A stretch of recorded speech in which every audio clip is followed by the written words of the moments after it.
할렐루야. 자, 우리 함께 따라서 읽고요. 신앙의 후계자를 세우자. 여러분 가정에 신앙의 후계자들을 잘 세워내고 계실 줄 믿습니다. 교회에서도 신앙의 후손들을 많이 잘 길러내는 교회가 되어야 하리라 믿습니다. 제가 조금 전에 이제 설교하러 올라오기 직전에 AI라고 하는 인공지능에 관한 책을 오디오북으로 잠깐 읽고 듣다가 왔습니다. 요새 여러분, 우리 지금 자라나고 있는 이 다음 세대는 정말 변화무쌍한 시대에 살 사람들입니다. 지금 세상은 엄청 변하고 있습니다. 지금 4차 산업시대, 4차 산업혁명시대라고 표현하는 시대인데 정보통신융합기술이 지금 세상의 모든 4차 산업을 이끌어가는 핵심의 브레인의 역할을 합니다. 근데 우리 아이들이 지금 자라나는 아이들이 앞으로 그런 시대, 그런 기계와 싸우면서 살아가야 될 시대의 주역들입니다. 싸운다는 표현에서 좀 그런데 그것들을 이용하면서 능가하면서 살아가야 할 시대인 거예요. 우리 어른 세대는요, 어떻게 보면 1차, 2차 산업시대의 영향 속에서 살았어요. 그래서 이 어른들이 요만한 학생들 시절에는 여기서 뭐 원주를 가든지 여기서 영어를 가려면 걸어 다녀야만 했잖아요. 긴 시간 가야만 했잖아요.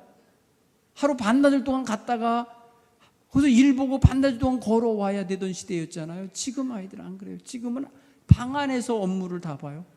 한 발자국도 안 움직이고 책상에서 원주사 해야 될 일 아니면 영어사 해야 될 일 얼마든지 처리할 수가 있는 시대에 살아요. 안 움직이고. 정보통신이 발달했기 때문에 이렇게 돼 있는 거예요.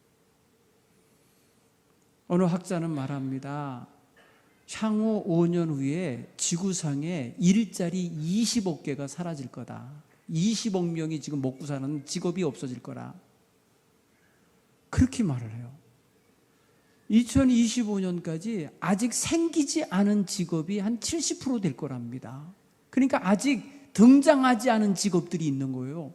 우리는 상상도 못할 직업들이 앞으로 생길 거라는 뜻이에요. 10개 중에 7개는 지금 없는 직업이 생길 거라는 거예요. 그게 뭐가 될지 모르겠는 거예요. 그러니까 기존에 있었던 직업이 아닌 전혀 다른 직업을 가지고 이제 살아갈 세대가 지금 학생들 세대예요. 그렇게 생각해 보면 예측이 안 되는 그런 불확실한 미래를 예비하고 준비해야 할 세대입니다. 그런 걸 생각해 보면 정말 가슴이 막 쪼여져 오는 느낌도 들어요. 주님께서 떠나시면서 내가 장차 다시 올 때에 믿음이 있는 자를 보겠느냐 이러고 가셨어요. 주님 오시기는커녕 10년 후에 정말 믿음의 사람이 있을까 걱정이 되는 시대인 거예요. 지금 그러니까 주님이 언제 오실지 모르는 건 당연하니까 그냥 뭐 퀘스천 마크를 할 수 있지만 우리는 10년 앞도 내다볼 수 없을 만한 그런 불안정하고 너무 변화무쌍한 시대에 살고 특히나 지금은 신앙전선에 있어서는요 어디가 어떻게 무너질지 모르는 위기 속에 있습니다. 교회 학교가 사라져가고 있죠. 교회에서 자라나는 청소년이 없는 교회가 너무 많아지는 거예요. 그럼 다음 세대가 없는 거예요. 연로하신 세대가 세상을 떠나고 나면 교회가 텅 빌 교회들이 많아지는 거예요. 특히 이 시골 쪽에 있는 교회들, 역사 오래된 교회, 역사는 오래 있어도 교회가 별로 교인들이 없는 교회들이 많아요. 다음 세대가 교회에 머물지 않고 교회에 남아있지 않고 교회에 뿌리를 두고 있는 이런 다음 세대가 점점 사라지고 있는 시대이기 때문에 우리는 위기감을 느끼게 되는 것입니다. 오늘 저는 우리 동부교회의 다음 세대의 신앙의 역군들을 세워내야 된다는 것을 여러분과 함께 말씀을 통해서 나누고자 하는 거예요.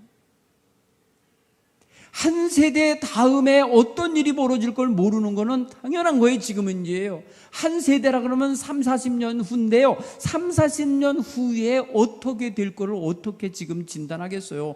이 1년, 2년이 막 새로워지는데, 막 변해가고 있는데. 그러니까 여러분, 이런 세대에서 신앙의 사람, 신앙보다 더 전통적이고 신앙보다 더 보수적인 건 없거든요. 이 시대의 가장 가치관들 중에서 다른 모든 것들은요, 마구 변합니다. 마구 변해가면서 새로운 기술과 새로운 지식이 쌓이는 것만큼 예전 지식과 예전 기술들은 다 폐용돼 버려요. 다 이제 또 사라져가고 있어요. 그런데 신앙은요, 수천 년부터 하나님과 우리의 관계를 유지하는 거거든요. 이건 변함없는 본질이 이거예요. 그런데 이거에도 위협이 오고 있는 시대가 된 거예요. 이제는 말입니다, 기술로 영생을 만들어낸다는 거예요. 바이오 산업과 뇌과학과 온갖 인공지능 이런 걸 가지고 사람이 영원히 사는 기술을 만든다는 거예요. 복제해내버려요. 사람을 복제해서 또 살고 또 살고 또 살아버려요. 영생의 개념이 하나님 나라 개념이 아니라 그냥 길게 사는 개념으로 이제 만들어가고 있습니다. 자기의 세포 하나, 핏방울 하나만 있으면 자기를 만들어내는 거예요. 이런 시대가 되어가고 있는 겁니다, 지금. 그러니 이런 사람들이 기계 속에, 기계와의 싸움 속에서 살게 되는데 거의 웬만한 일들은 다 이제 기계가 할 거예요. 컴퓨터가 할 거예요. 여러분, 노동 집약적 산업들이 기계화되어져 가고 많은 노동자들이 공장에서 밀려난 역사가 얼마 전이에요. 최근이에요. 그렇죠? 여러분, 기계가 자동화되고 대량 생산을 해내는 시스템을 갖추니까 거기서 매일 손발 가지고 일하던 사람들이 쫙 쫓겨났다니까요. 다 구조조정 당해갖고 해고당했다니까요. 직장을 잃어버렸다고요. 기계한테 뺏겼어요. 앞으로는 인간은 뭘 하게 될까? 여러분, 지금 최근에 최고 첨단의 말입니다. 뭐랄까요? AI 로봇가 미국의 한 판결에 판결문을 썼어요. 판사 노릇을 했다고요. 판사 노릇. 여러분, 굳이 수십 년 동안 법을 공부할 필요가 없어요. 이제는 기계가 다 해버려요. 기계에다가 말입니다, 지금 사건 번호 뭐 넣고 사건 상황 넣고 다 글씨로 넣어주면 탁 쳐갖고 변호할 변호 문장 만들어내, 판결하면 판결문 만들어내, 다 해낼 수 있어요. 그러니까 여러분, 법학 이게 무너지게 생겼다니까요. 그것뿐인 줄 아세요?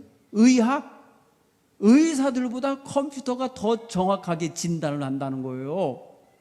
의사들은 이게 그냥 코끼리 다리 만지듯이 얘기를 하는 거예요. 사람마다 다 달라요. 어떤 상황인지 그 사람마다 다 다르기 때문에 모르는데, 컴퓨터에다가 그 증상과 그 상황을 집어넣으면요, 그 혈액 한 방울만 넣으면은 그 사람이 언제쯤에 어떤 암에 걸릴 거고 언제쯤에 어떤 병이 걸릴 거라는 것까지 나와요. 이제 기가 막히죠. 의사가 뭐가 필요 있겠어요. 이제 미리 말입니다, 딱 어린아이 피 한 방울 딱 떨어뜨려 주면 얘가 평생 사는 동안에 언제쯤에 어떤 병 들 줄 알고 미리 준비를 하는데, 지금 어떤 의사도 그런 거 못하잖아요. AI라고 하는 이 인공지능 시스템 속에서 이게 이루어지고 있는 거예요. 그런데 여러분, 어느 컴퓨터, 어떤 AI 로봇가 목회자의 설교를 만들어냈어요. 이 목사님 저 목사님 설교들을 다 데이터화 돼갖고 그걸 가져갔고요, 어떤 주제로 오늘 장학헌금을 주는 날이니까 장학금에 대하여 좀, 장학생들에 대하여 줄 말씀을 좀 쳐라. 그러면 말입니다, 쭉 빼내는 거예요. 단 몇 초 만에. 그런데 여러분, 그게 전달되어질 때 누가 전달해야 되느냐? 로봇가 읽어줄 수도 있어요. 이제 근데 그거 가지고 사람이 만족하고 사람이 거기에 적응하고 거기에 이렇게 한다면 완전히 이제는 기계의 노예가 되는 거예요. 어떻습니까? 앞으로 신앙생활 그렇게 안 해도 된다는 게 나오는 거예요, 결국은. 여러분, 이게 지금 우리들이 앞으로 10년 후가 될지 얼마만큼 가까이 와 있을지 몰라요. AI에 뛰어난 목사님들 같으면 바로 말입니다. 그 기계 이용해 갖고요. 예, 뭐라게 챗봇? 예, 챗봇을 이용해서요. 예. 탁 설교 내내 일주일 동안 놀다가 주일날 아침에 챗봇한테 야, 오늘 이런 설교할 거야. 좀 준비해. 그럼 쭉 빼주겠죠. 그러면 영성이 다 죽는 거예요. 목사는 기도도 안 하고 설교 준비도 안 하고 묵상도 안 하고 아무것도 안 하는 시대가 되겠죠. 그러면 그 설교를 듣는 성도들은 영적으로 그게 도전이 되겠어요? 감동이 되겠어요? 영적으로 그게 쫙 자기에게 주시는 말씀으로 얻어지겠냐고요. 물론 듣는 사람에 따라 다르겠지만 듣는 사람도 이제 자기 아바타에게 대신 예배드리라고 그래요. 이제 자기는 집에서 자고 자기 몸은 침대에 누워있고 교회에다가 이제 교회 영상 그 뭐랄까 메타버스 교회에다가 자기 아바타 보내놔요. 아바타 보러 하고 대신 가서 예배드리라고 해요. 웃기죠? 이런 시대가 올 거라는 거예요. 지금 아바타들이 말입니다. 예배하는 교회 있어요. 아바타 교회가 있다니까요. 벌써 메타버스 교회가 있어요.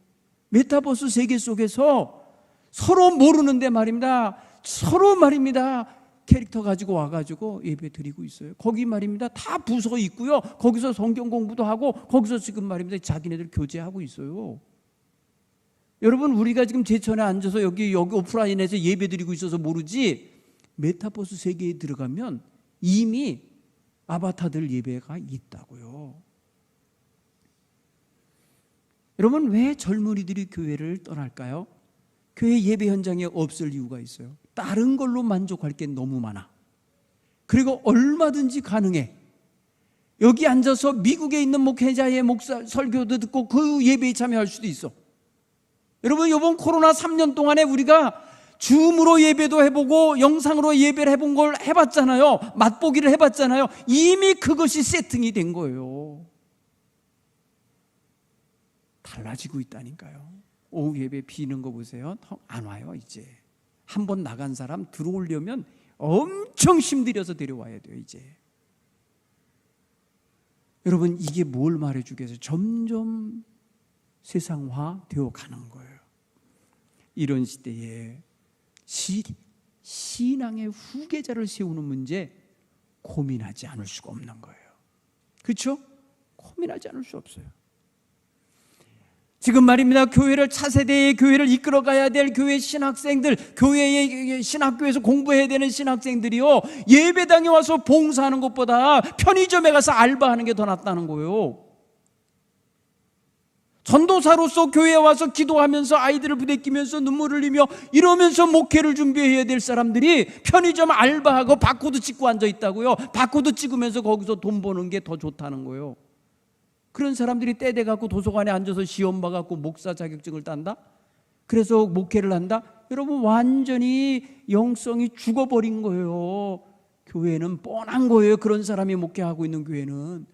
이게 지금 말입니다. 한국교회 지도자 되어야 될 젊은이들이 지금 민생교회에 쫓겨갖고 이렇게 되고 있어요. 신학교 미달되고 있어요. 신학교 안 가려고 그래요.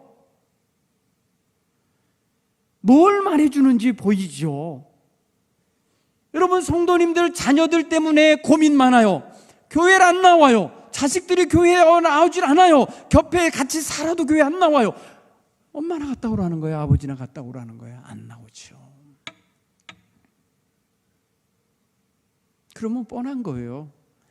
교회는 나이 드신 분들 한 분 한 분 떠나가고 새로 태어나는 애들도 없고 태어나서 있어도 교회 학교 없어지고 교회 학교 나오는 사람 없으면 여러분, 이것은 멀리 볼 것도 아니에요. 10년 보면 바닥이 보이는 것이 될 수도 있어요. 그러기에 지금 우리는 심각하게 여겨야 돼요. 화로에 불이 꺼져가고 있다, 난로에 불이 꺼져가고 있다라는 걸 얼른 알아야 돼요. 그래서 계속해서 거기에 땔감을 집어넣고 에너지를 공급하는 역할을 해야 돼요. 여러분, 그런 면에서 우리 교회는요, 교회 학교에 와서 짤막하게 머물다 가는 시간을 그것만 보고 만족하면 안 되는 거예요. 이 학생들이 항상 학생이겠습니까? 이 아이들이 3년 있으면 대학생 갈 아이도 있고 2년 있으면 대학교 올라갈 아이도 있고 뭐 이렇게 해서 다 하면 여러분 제천을 떠나게 될 날이 와요. 그러면 이 아이들이 청소년기에, 청년기에, 청장년기에 이 교회에 머물 아이들이 몇이나 남겠냐는 거죠. 다 객지로 나가 있는데 객지에 나가면 통제도 없어요. 누가 간섭하는 사람도 없어요. 누가 어떻게 하지도 않아요. 그냥 교회 안 나가는 애들이 더 많아지는 거예요. 여러분, 이게 너무너무 심각합니다. 교회 학교가, 우리 교회가 최대한 아이를 많이 돌보고 해봐야 20년 정도 하나 모르겠어요. 20년. 그죠? 대학교 졸업할 24살 때까지 돌본다면 4살 때 유치원 나올 때부터 20년 정도 돌봐주는 거예요. 요거 끝나고 나면은요, 정말 우리 아이들 장래가 걱정이 되는 거예요. 우리 오늘 여기 학생들 같이 예배 드리는데 우리 학생들 인생 지금 굉장히 앞부분이거든. 이제 초반이야, 초반. 100년 산다고 그럴 때 정말 이제 5분의 1도 아직 못 사는 거야. 그렇지? 그렇다고 보면 지금이 굉장히 중요한 때예요. 여러분, 모세가 고민이 됐어요. 모세 지금 120살 먹은 할아버지예요. 그런데 어느 날 하나님이 말씀하세요. 모세야, 너 이제 할 일 다 했다. 이제 나에게 와라 하시면서 이제 그의 인생을 정리하게 하셨어요. 산으로 불러 올리셨어요. 그리고 산에서 약속한 땅, 이스라엘 백성이 들어가야 할 땅을 구경시켜 주셔요. 다 보라, 너 저 땅이란다, 저 땅이다. 그때 모세가 말합니다. 하나님, 나도 저 땅 가고 싶어요. 나 저 땅 들어가게 해주세요. 하나님은 안 된다. 너의 일은 여기까지 끝이다. 나에게 더 이상 구하지 마라. 그러자 모세가 마음을 정리를 합니다. 받아들여요. 받아들이면서 산후에서 죽기 전에 이제 하나님 앞에 부탁하는 거예요. 하나님, 이 백성들, 이 젊은 세대 많은 백성들을 이끌어갈 한 지도자를 세워주세요. 얘네들, 이 백성들 정말 이끌어갈 사람이 없이 있으면 안 되겠습니다. 하나님, 목자 없는 양같이 방황하지 않도록 좀 세워주세요. 이렇게 고했습니다. 한 지도자를 세워달라고, 후계자를 세워달라고, 내 대신 이 백성을 이끌어갈 사람. 하나님은 한 세대가 어린 여호수아를 지목해 주셨어요. 한 세대는 뭐예요? 모세의 자식 같은 나이에 있는 사람이에요. 그러니까 모세가 그 당시에 120살이었기 때문에 모세에게서 자식 같은 사람의 나이가 몇 살이냐? 여러분, 학생 같았으면 좋은데 80살이었어요. 80살. 여호수아가 80살이었어요. 그게 다음 세대인 거였어요. 생각해 보세요. 모세 입장에서는 굉장히 마음이 많이 아팠을 거예요. 그리고 굉장히 불안했을 거예요. 이 많은 백성 40년 동안 내가 이끌어와 보니까 분란도 많고 불평도 많고 어디로 튈지 모르는 변수가 많은 이 사람들인데 얘네들을 이끌어 들어갈 사람이 필요한데 정말 내가 누구를 세워내고 누구를 지목할 수도 없고, 그러니까 하나님께 부탁을 한 거예요. 하나님, 목자 없는 양같이 되지 않도록 목자를 한 사람 세워주십시오. 사랑하는 성도 여러분, 그런데 하나님은 그때 여호수아를 지목하셔요. 여호수아는요 40년부터 준비한 거예요. 40년 전부터. 모세를 처음 만난 때부터 40살 때부터 80살까지 모세 곁에 참모로, 비서로, 시종으로, 거기에 수행원으로 역할을 하면서 곁에서 배웠어요. 훈련을 했어요. 여러분, 그게 모세에게 있어서 굉장히 힘이 됐었을 거예요. 저는 오늘 우리 이 자리에 있는 우리 학생들 선교에도 동참하고 봉사에도 동참하고 교육 행사에도 동참하고 어른들이 하는 일에 함께 참여할 수 있도록 기회를 주셔야 될 줄 믿습니다. 그리고 우리 아이들이 장차 우리 교회를 이끌어가는 지도자들이 되도록 그를 존중하고 그 아이들에게 비전을 주고 희망을 주고 지지자를 보내주는 이런 역할을 해야만 할 줄로 믿습니다. 이게 굉장히 소중한 일인 거예요. 여러분, 우리 교회에서 아버지도 우리 교회 섬겨, 할아버지도 우리 섬겨, 또 손자 우리 교회 섬겨, 이렇게 대를 이어가면서 섬기는 전통이 계속해서 이어지면 좋겠어요. 그게 굉장히 소중한 일이에요. 사랑하는 성도 여러분, 우리는 미래를 바라볼 때에 절망만 하지 말고 정말 희망과 또 정말 비전을 가지고 우리는 정말 다음 세대를 세워내야 됩니다. 따라서 해봐요, 우리 학생들. 나는 다음 세대 지도자다. 이걸 꼭 명심해야 돼. 신앙의 후계자들로 서시기를 간절히 바랍니다. 여러분 중에서 교회를 섬기는 목사님도 나오고 장로님도 나오고 권사님들도 많이 나올 수 있게 되기를 바랍니다. 이 사회에 빛이 되고 등불이 되는 귀한 역할을 하는 그러한 우리 지도자들로 세워지게 되기를 바랍니다. 저는 우리 교회가 교육에 힘써 주시는 교회가 되어야 돼요. 저는 한 가지 마음에 생각합니다. 제가 지난번 목회 세미나를 갔더니 한 교회, 저 순천에 있는 한 교회가, 시골 교회가 엄마들이 함께 연합을 해갖고, 어린아이 기르는 엄마들끼리 연합을 해갖고 선교원을 만들었어요. 교회에서 선교원을 만드는데, 여러분, 어린아이 육아기에 정부에서 지원해주는 육아비가 있더라고요. 뭐 25만 원인가 26만 원인가 한 사람당 나오는 게 있대. 그거만큼 어느 어린이집을 가도 내야 되잖아요. 어느 어린이집이든 유치원을 가든 그거 플러스 알파를 내야 된대. 근데 교회가 그것만 받고 나머지는 교회가 지원해가지고 선교원을 운영하는 거예요. 어린이집인데 아주 귀한 믿음을 가르치면서 세워내는 선교를 운영하는 거더라고요. 그리고 교사, 보조교사로는 엄마들이 당번을 정해갖고 돌아가면서 하고 아주 유능한 선생님 하나를 고용해서 그렇게 해서 운영을 하더라고요. 그 학교를 자우고 나면은, 그 학교 하면은 유치원 과정까지 다 하고요. 그런 다음에 학교 들어가는 애들을 위해서 교회에서 기독교 대안학교를 운영하는 거예요. 물론 방과후로 갔다 오는 아이들, 학교 갔다가 참여하는 아이도 있고, 아예 그 곳에서 아주 아침부터 저녁까지 공부하는 아이도 있어요. 대안학교처럼 그렇게 하고 있어요. 그런 건 굉장히 좋은 학교인 거예요. 그래서 믿음을 길러 다음 세대를 세워내고 있더라고요. 사랑하는 성도 여러분, 우리 교회도 충분히 할 수 있어요. 저는 우리 교회가 정말 선교지향적인 교육기관이 하나 만들어졌으면 좋겠다, 이 생각을 합니다. 다음 세대를 위해서 이 제천 지역에 있는 아이들을 좀 끌어모을 수 있고 함께 신앙의 길로 살아낼 수 있도록 길러내는 통로가 하나 있으면 좋겠다, 그런 마음을 갖습니다. 여러분, 우리 젊은 성도님들이 비전을 좀 가졌으면 좋겠어요. 우리 아이들을 다음 세대의 훌륭한 신앙의 일꾼으로 세우기 원하는 이러한 비전을 가지고 기도하면서 우리 아이들을 기원하고 세워내게 되기를 간절히 바랍니다. 기도하겠습니다. 하나님 아버지, 고맙습니다.